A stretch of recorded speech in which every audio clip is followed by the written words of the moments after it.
Vocês sabem, eu ganhei um produto. Eu ganhei um produto do meu namorado, esse daqui, ó, que é um hidratante, que na verdade é um tônico, né? O que eu acho interessante foi que quando ele me entregou esse produto aqui, ele falou duas coisas pra mim, né? Meu namorado falou. Primeira coisa foi, Vitor, por que que a gente tem um produto que ele é aquoso, né? Então vou pegar aqui um pouquinho pra vocês verem. E ele é um hidratante, então vocês conseguem ver aqui, né? É uma água, basicamente. Por que que ele não tem um óleo e ele consegue ser hidratante? E por que que ele fala que ele hidrata por 120 horas? O que que isso quer dizer? E aí eu achei legal, hoje eu posso responder essas perguntas para vocês, mas o que eu acho legal é o 120 horas. Se você já chegou aqui agora para Nova Vitor Infantos, doutor em ciências farmacêuticas com ênfase em cosméticos, eu sou pesquisador na área de cosméticos, pele e tudo mais, essa área toda que envolve dermatologia e farmácia, essa intersecção, né? Os cosméticos eles vão trazer para a gente o que a gente chama de claims. Então, por exemplo, se eu vou colocar neste produto aqui que temos 120 horas de hidratação, isso aqui é um claim. E eu tenho que comprovar isso aqui. E aí vem uma coisa assim que aí pega para capar. Por quê? Comprovar para uma agência regulatória não é a mesma coisa que comprovar para uma revista científica, tá? Uma agência regulatória muitas vezes vai deixar que você faça só o que a gente chama de percepção de eficácia. A percepção de eficácia nada mais é do que a gente dar o produto para a pessoa, então eu vou dar esse produto para um número X de pessoas, geralmente 20 pessoas vai ser um número bom. Elas vão utilizar e elas vão depois falar essa percepção de eficácia para a gente, né? Eu entrei, experimentei, serviu, comprei. Não falam para mim como é feito, eu já olho e falo, muito provavelmente é percepção de eficácia, né? Se não deixa isso muito claro para mim. Qual que é o problema da percepção de eficácia para mim? O problema da percepção de eficácia é que ela é subjetiva. Ela pode cair num lugar ali do placebo, né? Então a pessoa usar e perceber que, ai, sei lá, eu usei e percebi melhora. Tudo bem, parabéns, mas assim, e aí? Objetivamente, como que a gente mede hidratação, né? É diferente, a gente medir com números, como que a gente vai medir a hidratação da pele? Você já parou para pensar nisso, menina, aí na tua casa? Quando você pega o creme e fala assim, hidratou por 48 horas, não sei o quê. É percepção de eficácia? Mas se não for, como que a gente pode fazer isso? Porque dá pra gente fazer isso. Eu tô passada, chocada. Meu Deus! E na realidade, foi uma das primeiras medidas que a gente começou a fazer no que a gente vai chamar aí no mundinho, que é meu mundinho de especialidades, que é a biofísica aplicada à pele para fazer os testes cosméticos, né? Por exemplo, pelos ingredientes que você olha da formulação, e que são muitos, e esses que estão em negrito, eles são produtos, são ingredientes que são hidratantes. Então tem pantenol, tem glicerina, tem niacinamida, tem ectoína, tem amilopectina, tem uns extratos aqui, tem beta-glucan, tem vários aminoácidos, tem sódio PCA, tem aloe vera. Então tem muita coisa aqui. De fato, são ingredientes classicamente relacionados à hidratação da pele. E eu gosto bastante mesmo, assim, desse produto. Tem ácido lático também aqui. Nossa, a gente tem muita coisa. Isso aqui já responde a uma das primeiras perguntas que ele fez pra mim, né? Como que uma água consegue hidratar? Todos esses ingredientes que eu trouxe pra vocês, uma boa parte deles estão relacionados com o que a gente chama de Natural Moisture Factor, o NMF, ou o fator natural de hidratação da pele. Que nada mais é do que, imagina que a nossa pele é assim, ó. Quando a gente tem ali a junção entre a epiderme e a derme, vamos entrar aqui no mundinho da fisiologia, vamos fazer o vídeo ficar mais denso para você sair daqui mais inteligente e empoderada do seu consumo, porque eu gosto de ver vocês o quê? Empoderadas do consumo de vocês. Vocês são inteligentes, sim. Quem falar que vocês são burras, porque vocês não sabem, meu Deus, porque eu odeio quando me manda, assim, tipo, alguma coisa de publicidade que fala assim, você tem que falar mais mastigado porque as pessoas não entendem. Vocês são inteligentes, vocês entendem sim quando eu falo as coisas.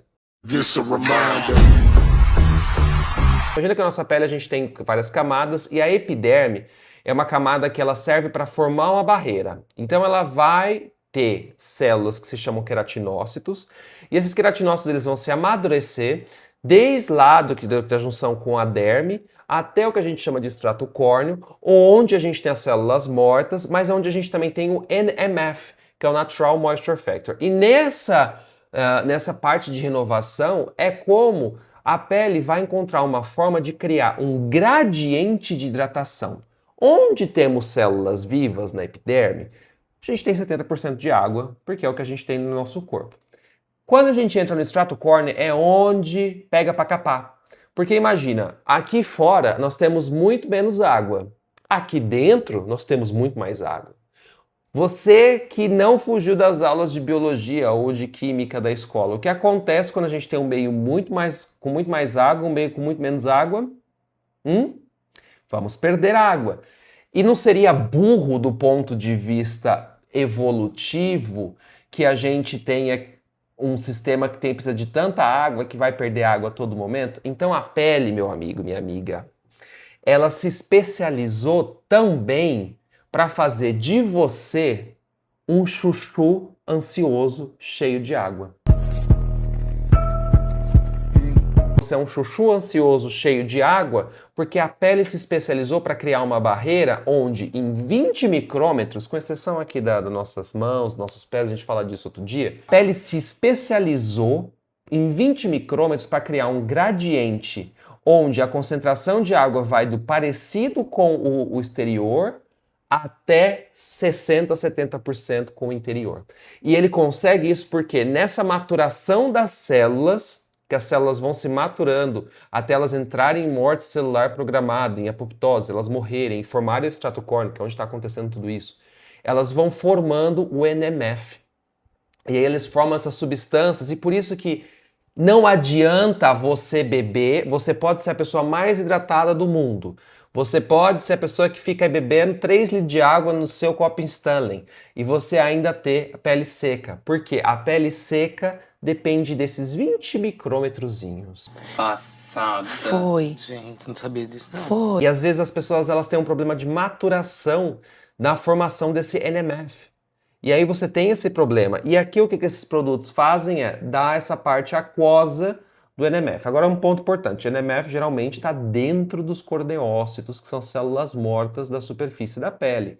Então dar esse tipo de ingrediente aqui é um pouco compatível com a barreira, mais superior. Vai se depositar no meio? Nem tanto, porque no meio entre as células ali a gente tem uma parte lipídica. E por isso que muitas vezes você pode sentir que um creme com lipídio também é um pouco melhor, porque ele vai se misturar melhor, como se você colocasse um reboquinho ali na sua parede. Veja só, você teve agora em menos de 5 minutos, você aprendeu um negócio que eu demorei uns 2 anos para entender no meu doutorado. Então eu já respondi para vocês aí por que o aquoso funciona. Agora, esses 120 horas, o que isso quer dizer?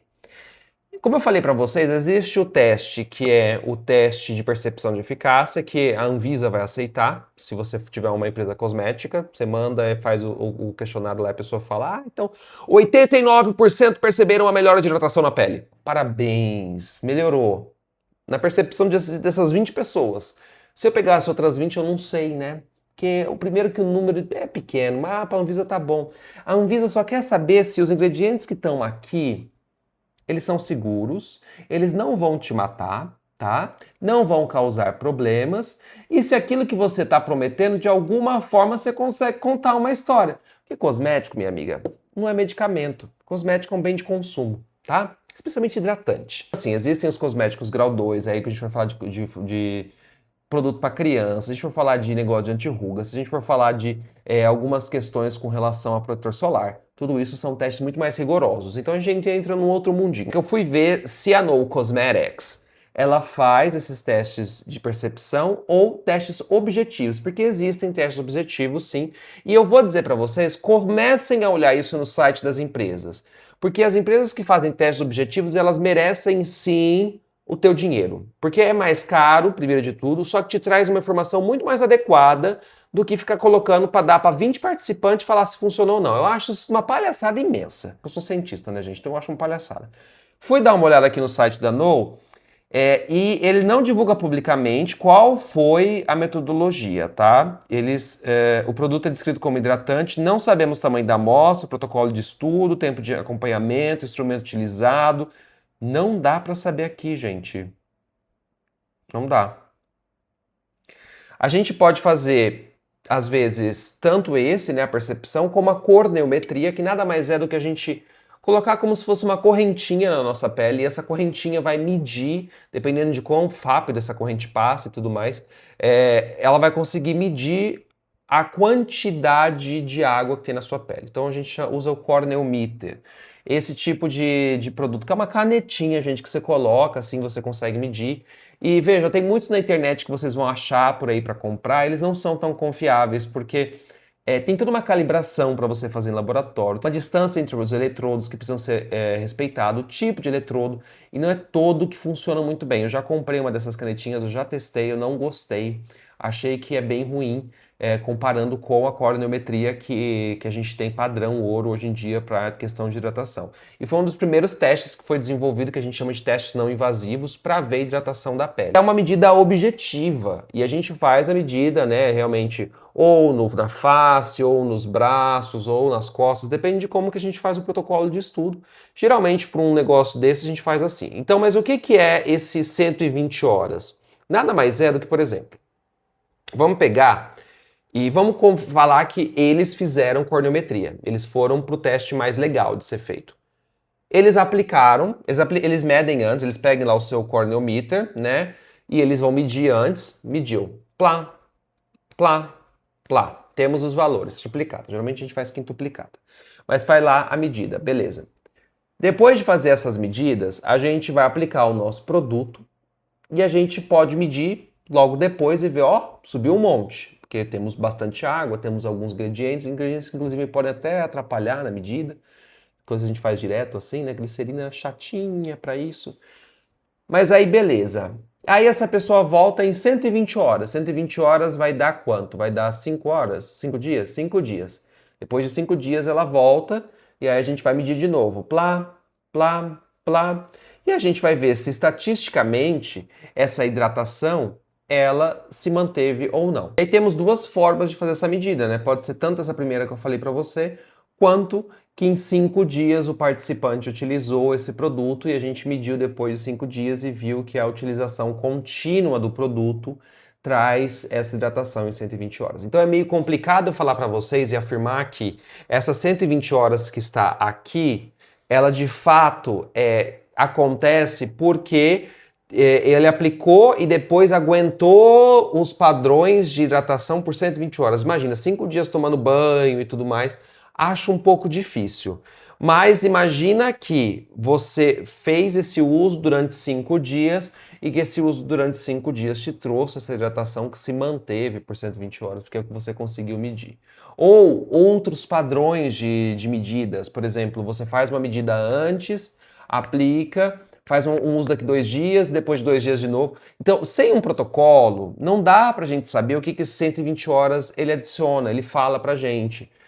O que dá pra gente ter uma ideia é que quando fala 24 a 48 horas, e aí eu acho mais plausível, é que você faz a medida, aplica, e depois de 24 a 48 horas você faz a medida de novo e vê se mantém. Em 120 horas acho um pouco complicado, mas pode ser também. Só que como essa comunicação não traz pra gente como isso é feito, fica difícil para eu trazer para vocês e explicar para vocês dessa forma. Então o que eu posso deixar para vocês é que até mesmo na forma de comunicação de um claim, existe, parece muitas vezes, um conflito muito grande para conseguir trazer uma comunicação adequada, ajustada para aquilo que a gente quer comunicar para o consumidor. Fica parecendo que aplicar o produto por si só já vai resolver o problema por 5 dias. E aí você não precisa aplicar por 5 dias. Mas pode ser que não. Então, sem o protocolo, eu não consigo acompanhar isso. Essa comunicação precisa ser mais bem esclarecida. É lógico que assim, a minha interpretação é que foi aplicado, 120 dias viram, mas eu não sei se foi por medidas objetivas, medidas subjetivas, né? Observação de percepção de eficácia, ou se foi as duas. Complicado. Sem uma comunicação clara, é difícil a gente trazer isso para vocês. Então, o que eu queria trazer para vocês aqui é a ideia do porquê que existem esses 24, 48, 120 horas de hidratação, como são feitos os testes, por que que um produto ele pode ser hidratante mesmo sendo aquoso. Então aqui é um meio que, tipo assim, esse vídeo ele de fato traz para vocês um mundinho de hidratante, ele abre uma porta para vocês entenderem e entender que às vezes a gente tem que começar a valorizar os produtos, a qualidade deles, obviamente, e a qualidade desse produto é ótima, eu adoro, mas a gente também tem que começar a olhar essas comunicações de marca, a gente tem que começar a ver e falar, cara, essa comunicação não tá tão boa. E aqui deixando para vocês no finalzinho de tipo assim, né, todo mundo faz um endeusamento de gringo sempre, né? Produto gringo, tá aí mostrando para vocês que também não deixa claro pra gente como que foi feito o protocolo de estudo, tá? É isso, se você gostou desse vídeo, curte, compartilha, comenta, hypa o vídeo e fala pra mim, que mais desse mundinho de cosméticos você tem dúvida que eu posso trazer pra vocês. Beijão, tchau.